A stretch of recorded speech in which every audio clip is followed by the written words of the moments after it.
జాతీయవాదాన్ని సనాతన ధర్మాన్ని దేశానికి రెండు కండ్లుగా భావిస్తే మాతో కలిసి మీరు నినదించండి. మాకు తోడుగా నిలవండి. కింద కనిపిస్తున్న అకౌంట్ డీటెయిల్స్ కి ఫోన్ పేకి గూగుల్ పేకి ఆర్థికంగా చేయూతనందిస్తూ మాకు అండగా నిలవండి. ఆర్థికంగా మీ చేయూత మాకెంతో అవసరం. నమస్తే, వెల్కమ్ టు అవర్ వాయిస్. నేను జర్నలిస్ట్ నవత. కార్గిల్ విజయ్ దివస్. అమరులైన ప్రతి అమరుడు గురించి ఈరోజు మనందరం స్మరించుకుంటూనే ఉన్నాం. కానీ అందులో పద్మపాణి అనే ఒక అమరుడు వాళ్ళ నాన్నకు కార్గిల్ యుద్ధానికి 1 వీక్ ముందు రాసిన లేఖ ఇప్పుడు సోషల్ మీడియాలో హల్చల్ చేస్తోంది. నిజంగా ఆ లేఖ చదువుతుంటే ఒక పక్క నుంచి కళ్ళల్లో కన్నీళ్లు వస్తే, మరో పక్క నుంచి దేశం మీద, సనాతన ధర్మం మీద ఎంత గౌరవంగా ఉండాలి, ఎంత ప్రేమ పెంచుకోవాలి, వాటి కోసం ప్రాణం పోయినా ఏం కాదు అని ఎలా అనిపిస్తుంది అనేది కూడా కనిపిస్తుంది. ఆ లేఖ మీ అందరి కోసం ఈ వీడియో ద్వారా అందించే ప్రయత్నం చేస్తున్నాను. ఆ పద్మపాణి గారు ఏం రాశారు అంటే, ప్రియమైన పప్ప, మీరు ప్రాణ నష్టం గురించి బాధపడకండి. ఇది మా విధి నిర్వహణలో నియంత్రణ లేని అంశం. మేము ఉన్నత ఆశయం కోసం చనిపోతున్నాం. పోరాటం మాకు జీవితకాలపు గౌరవం. నేను ఏ విషయం గురించి ఆలోచించలేనని అమ్మతో చెప్పండి. భారత భూమికి సేవ చేయడానికి ఇంతకంటే మంచి మార్గం ఏముంటుంది? మీరు చారు అంటే ఆయన భార్య చారులతకు మహాభారతం నుంచి రోజుకు ఒక కథ చెప్పండి. దీంతో మీ మనవడు లేదా మనవరాలు మంచి విలువలను అలవర్చుకుంటారు. అంటే దీన్ని బట్టి ఏమర్థమవుతుందంటే, కార్గిల్ యుద్ధం జరగడానికంటే 1 వీక్ ముందు, అంటే వాళ్ళ భార్య ప్రెగ్నెన్సీతో ఉండొచ్చు, లేదా పుట్టబోయే పిల్లల గురించి ఆలోచనలు చేస్తూ ఉండొచ్చు.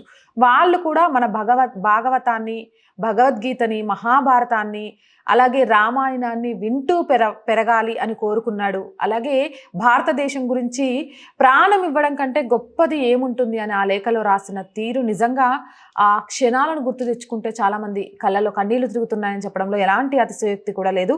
అమరుడు కావడానికి 10 రోజుల ముందు మేజర్ పద్మపాణి ఆచార్య తండ్రికి రాసిన ఉత్తరం అందరినీ కంటతడి పెట్టించింది. మేజర్ పద్మపాణి ఆచార్య నివాసం హైదరాబాద్ నాగార్జున సాగర్ రోడ్లోని హస్తినాపురం.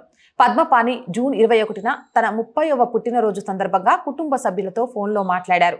అదే చివరి కాలవుతుందని వారికి తెలియదు. పద్మపాణి భార్య చారులత 6 నెలల గర్భిణి. 7 రోజుల తర్వాత పద్మపాణి ఇక లేరనే వార్త ఆ కుటుంబానికి ఫోన్ ద్వారా అందింది.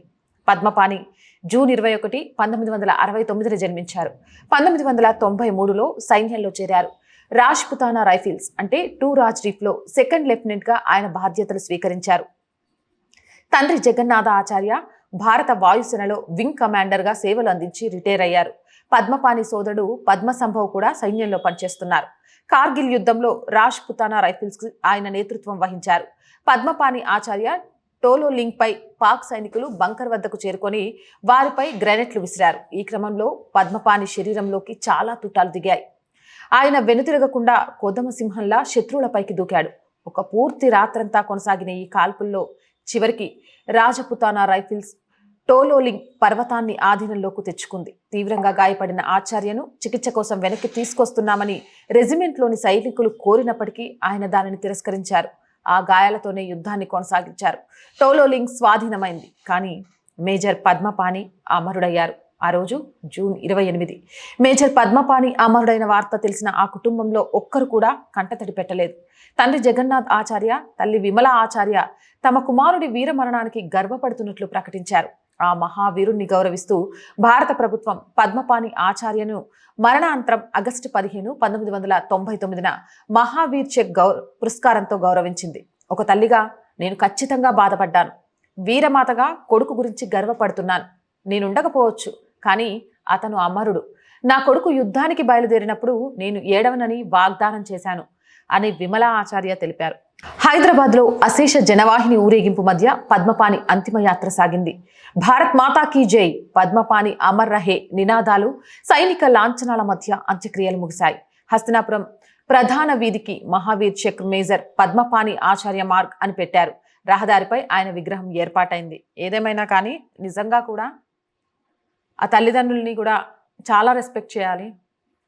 భారతదేశం కోసం ప్రాణాలు అర్పిస్తే కన్నీటి చుక్క పెట్టకుండా నా బిడ్డ పుట్టిందే అందుకు, అలాంటి బిడ్డకు తల్లిదండ్రులు ఎందుకు గర్వపడుతున్నామని 6 నెలల కడుపుతో ఉన్న తన భార్య, తన బిడ్డ తండ్రిని కూడా చూసుకోలేకపోయినా ఈ దేశం కోసం తన తండ్రి ప్రాణాలు ఇచ్చాడు అని గర్వంగా చెప్పుకోగలనని, అన్ని బుల్లెట్లతోటి వైద్య సహాయం కోసం వెళ్దామన్నా లేదు, ప్రాణం పోయినా పర్లేదు, చివరి వరకు కూడా దేశం కోసం నా బాధ్యతలు నిర్వహించాలి అనే పద్మపాణి గారి గురించి తెలుసుకోవడం అనేది నిజంగా ఎందుకు ఆ లేఖ ఆయన గురించి చదివిన స్టోరీ మనసుకు నాకు హత్తుకుపోయింది. ఇలాంటి వాళ్ళు ఎందరో తమ ప్రాణాలను పణంగా పెట్టి తమ కుటుంబానికి ఏమవుతుంది అని ఆలోచించకుండా బార్డర్లో మన కోసం శత్రు దేశాలతో యుద్ధం చేస్తుంటే భారతదేశం లోపల మనం ఏం చేస్తున్నాం? ఆ సైనికుల కుటుంబాలకు విలువలు ఇవ్వడం వదిలేసి ఆ సైనికుల కుటుంబాలను, భార్యలను విమర్శించే కొంత కుహానా మూకలకు దేశం విలువ ఏం తెలుస్తోంది?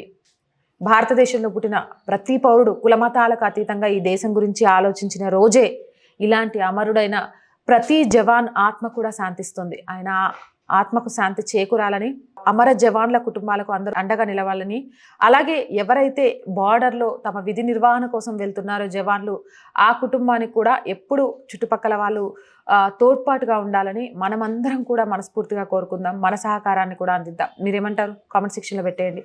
మోర్ వీడియోస్ కోసం మన ఛానల్ వెంటనే సబ్స్క్రైబ్ చేయండి. నచ్చితే లైక్ చేయండి, షేర్ చేయండి, సపోర్ట్ చేయండి. ఏదేమైనా మేరా భారత్ మహాన్. మీ ఆదరణి మాకు ఆనందం. మా వెంట మీరున్నారని అతిపెద్ద ధైర్యం. దయచేసి సబ్స్క్రైబ్ చేయండి, లైక్ చేయండి, షేర్ చేయండి. కామెంట్స్ ద్వారా మీ అభిప్రాయాన్ని పంచుకోండి.